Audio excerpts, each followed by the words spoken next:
বিসমিল্লাহির রহমানির রহিম। আসসালামু আলাইকুম। সুতরাং দাজ্জাল এই ব্যক্তিকে একটি বড় কুড়াল দিয়ে দুই ভাগে কেটে ফেলবে এবং তারপর সে এর টুকরোগুলো সরিয়ে দেবে। তারপর তার পাশ দিয়ে যাবে এবং ফিরে আসবে এবং বলবে, ওঠো এবং দাঁড়াও, এবং সেই ব্যক্তি আবার জীবিত হবে। যেমন আল্লাহ আমাদেরকে ইমাম আল মাহাদির বৈশিষ্ট্য সম্পর্কে বলেছেন যাতে মুমিনরা তাকে চিনতে পারে, তাই আমরা কি কোরআন ও হাদিস থেকে জানি যে মুমিনরা কিভাবে দাজ্জালকে চিনবে? দাজ্জালকে আমরা কিভাবে চিনতে পারবো তা নবী মুহাম্মদ সাল্লাল্লাহু আলাইহি ওয়াসাল্লামের হাদিস থেকে স্পষ্ট। সহিহ বুখারী এর উল্লেখিত একটি হাদিসে নবী মুহাম্মদ সাল্লাল্লাহু আলাইহি ওয়াসাল্লাম বলেছেন যে এমন কোনো নবী নেই যিনি তার সম্প্রদায়কে দাজ্জালের প্রলোভনের বিরুদ্ধে সতর্ক করেননি। ঠিক যেমন নূহ আলাইহিস সালাম এবং অন্যান্য আগমনী নবীগণও তার সম্প্রদায়কে দাজ্জালের প্রলোভনের বিরুদ্ধে সতর্ক করেছিলেন। আর পরের অংশের অর্থ হলো, আমি শেষ নবী এবং আপনি শেষ উম্মত, এবং আপনার সময়ে দাজ্জাল বের হবে। সুতরাং মনে রাখবেন, যদি তার মিথ্যাবাদী হওয়ার কোনো প্রমাণ না থাকে তবে সে, যাকে আল্লাহ প্রত্যাখ্যান করেছেন, একচোখো হবে এবং আপনার প্রভু একচোখা নন। তার একটি চোখ আঙ্গুরের ফুলে যাওয়া বীজের মতো দেখাবে। এই চিহ্নটি খুবই স্পষ্ট। দ্বিতীয় লক্ষণ হলো, দাজ্জাল নিজেকে ঈশ্বর বলে দাবি করবে। অন্য হাদিসে নবী মুহাম্মদ সাল্লাল্লাহু আলাইহি ওয়াসাল্লাম বলেছেন, যখন দাজ্জাল আবির্ভূত হবে তখন একজন মুমিন তার সাথে দেখা করবে এবং মুমিন তাকে বলবে, আমি সাক্ষ্য দিচ্ছি যে আপনি অবশ্যই দাজ্জাল, যার সম্পর্কে শেষ নবী মুহাম্মদ সাল্লাল্লাহু আলাইহি ওয়াসাল্লাম আমাদের সতর্ক করেছেন। দাজ্জাল লোকদেরকে জিজ্ঞাসা করবে যে, আমি যদি সেই লোকটিকে হত্যা করে তাকে জীবিত করি তবে তোমরা কি আমাকে বিশ্বাস করবে যে আমি তোমাদের ঈশ্বর? তার অনুসারীরা উত্তরে বলবে, হ্যাঁ, তোমার প্রতি আমাদের ঈমান আরও মজবুত হবে। সুতরাং দাজ্জাল এই ব্যক্তিকে একটি বড় কুড়াল দিয়ে দুই ভাগে কেটে ফেলবে এবং তারপর সে এর টুকরাগুলো ছড়িয়ে দেবে। তারপর তার পাশ দিয়ে যাবে এবং ফিরে আসবে এবং বলবে, ওঠো এবং দাঁড়াও, এবং সেই ব্যক্তি আবার জীবিত হবে। দাজ্জাল এটা করেছে কারণ আল্লাহ তাকে এই ক্ষমতা দিয়েছেন। অতঃপর দাজ্জাল লোকদের বলবে যে, আমি তোমাদের প্রকৃত আল্লাহ, যিনি তোমাদের জীবন ও মৃত্যু দান করেন। নাউজুবিল্লাহ। দাজ্জাল সেই ব্যক্তিকে বলবে যাকে সে হত্যা করেছে এবং তারপর পুনরুত্থিত করেছে, এখন তোমাকে বিশ্বাস করতে হবে যে আমি তোমার ঈশ্বর। কিন্তু সেই ব্যক্তি, আল্লাহ যাকে ইমানি শক্তি দান করেছেন, সে বলবে, আমার ইমান আরও মজবুত হলো যে তুমি দাজ্জাল, কারণ নবী মুহাম্মদ সাল্লাল্লাহু আলাইহি ওয়াসাল্লাম তোমার ব্যাপারে আমাদেরকে আগেই সতর্ক করে দিয়েছিলেন। তাই দাজ্জাল একজন মানুষের উপর এই জাদুটি দেখাবে, কিন্তু যে লোকটি তার দ্বারা নিহত হয় এবং পুনরুত্থিত হয়েছিল সে তাকে ঈশ্বর হিসেবে বিশ্বাস করতে অস্বীকার করেছিল, কারণ সে জানত যে আমরা আমাদের শারীরিক চোখ দিয়ে আল্লাহকে দেখতে পারি না, আর আল্লাহ দৈহিক আকার ধারণ করেন না এবং মানুষের আকারে পৃথিবীতে আসেন না এবং শুধুমাত্র মানুষকে তার ইবাদত করতে বলেন। আল্লাহ তার আরশে আছেন এবং আমাদের কল্পনার বাইরে। যাই হোক, কোরআন দেখায় যে আল্লাহ পর্দার আড়াল থেকে তার বান্দাদের সাথে কথা বলতে পারেন। পর্দার আড়াল থেকে আল্লাহর আওয়াজ শোনা যায়, কিন্তু আল্লাহকে দেখা যায় না। কেউ তার জাদু দ্বারা যতটাই প্রমাণ করার চেষ্টা করুক না কেন তিনি ঈশ্বর হতে পারেন না, কারণ আল্লাহ মানুষের কাছে দৃশ্যমান নয়। আমরা আমাদের ইন্দ্রিয় দিয়ে আল্লাহকে দেখতে পারি না এবং আল্লাহ আমাদের চিন্তা ও দৃষ্টির বাইরে।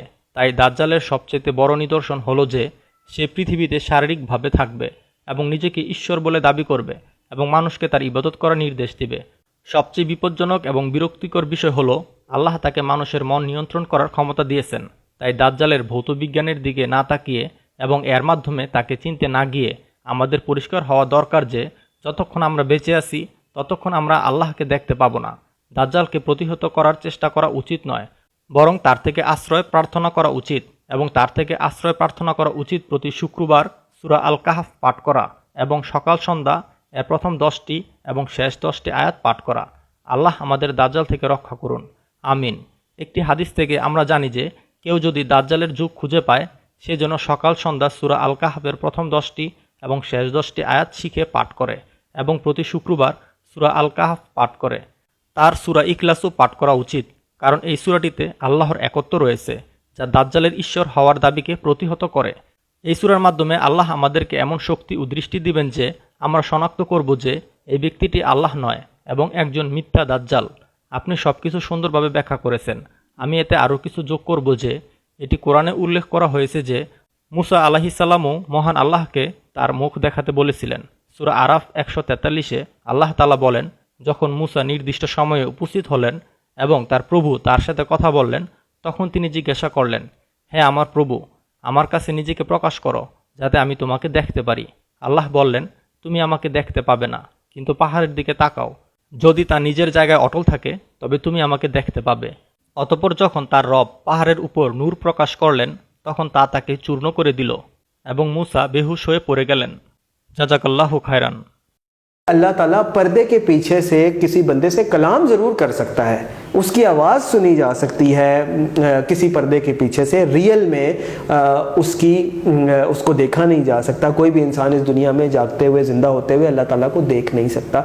तो कोई भी नाउज़ुबिल्लाह चाहे वो जितनी मर्ज़ी शोबदाबाजी दिखा दे, जितनी मर्ज़ी चीज़ें कर ले, अगर वो फिज़िकली विजिबल है तो वो नाउज़ुबिल्लाह खुदा नहीं है, नौज़ुबिल्लाह मिन ज़ालिक, वो तो खुदा नहीं हो सकता, वो अल्लाह नहीं हो सकता।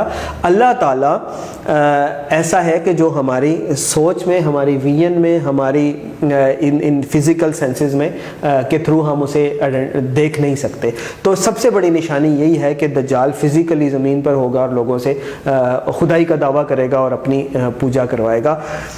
और सबसे ख़तरनाक और परेशान कुन बात यह है कि दज्जाल को अल्लाह ताला ने इतनी ज़्यादा पावर्स दी होंगी कि वो शोबदाबाजी करके जिसका ईमान थोड़ा सा भी कमज़ोर होगा उसको अपनी पैरवी करवा सकेगा और लोगों के नर्व्स के ऊपर हावी हो जाएगा, लोगों को उनके दिमाग, जहन, उनको अल्लाह ताला हमें उससे महफूज रखे, कंट्रोल करने की एबिलिटीज़ भी उसके अंदर हो सकती हैं। तो इसके लिए ज़रूरी ये है कि बजाय फ़िज़िकल साइंस को देखने के या उसको आइडेंटिफाई करने के हमें ये क्लियर होना चाहिए कि जब तक हम ज़िंदा हैं हम अल्लाह को नहीं देख सकते, पहली बात। दूसरी बात यह है कि हम उसको काउंटर करने की कोशिश हमने कभी भी नहीं करनी, हमने सिर्फ उससे पनाह मांगनी है, अल्लाह ताला की पनाह में आना है और जो हमें बताया गया है उससे दज्जाल से पनाह में आने के लिए, दज्जाल के ख़िलाफ़ अल्लाह की पनाह में आने के लिए उसको हमने फॉलो करना है कि सूरतुल कहफ़ हर जुमे को पढ़नी है और सूरतुल कहफ़ का पहला रुकू और आखिरी रुकू, पहली 10 आयात और आखिरी 10 आयात ये हमें याद होनी चाहिए और हमें हर वक्त उसको पढ़ें। और हदीस के मुताबिक अगर कोई दज्जाल का दौर पा ले तो वो उसके सामने सूरतुल कहफ़ की पहली 10 आयात तलावत करे। अल्लाह ना करे कि हम में से किसी को इस आजमाइश से गुजरना पड़े। अगर हम उस दौर में हों भी तो अल्लाह ताला हमें दज्जाल से महफूज रखे, अपनी पनाह में रखे और इस फितने से हमें बचाए। और हमने सूरतुल कहफ़ जुमे को और सूरतुल कहफ़ की पहली 10 आयात और आखिरी 10 आयात वैसे याद करनी है, रखनी है और हर वक्त हमने उनको रिसाइट करते रहना है।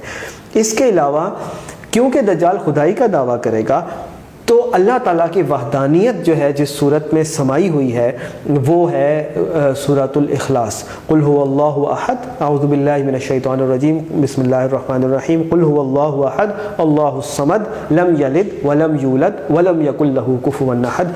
जो शख्स सूरतुल इखलास को अपने दिलो ज़हन में समा ले इंशाअल्लाह वो भी फितना दज्जाल से महफूज रहेगा।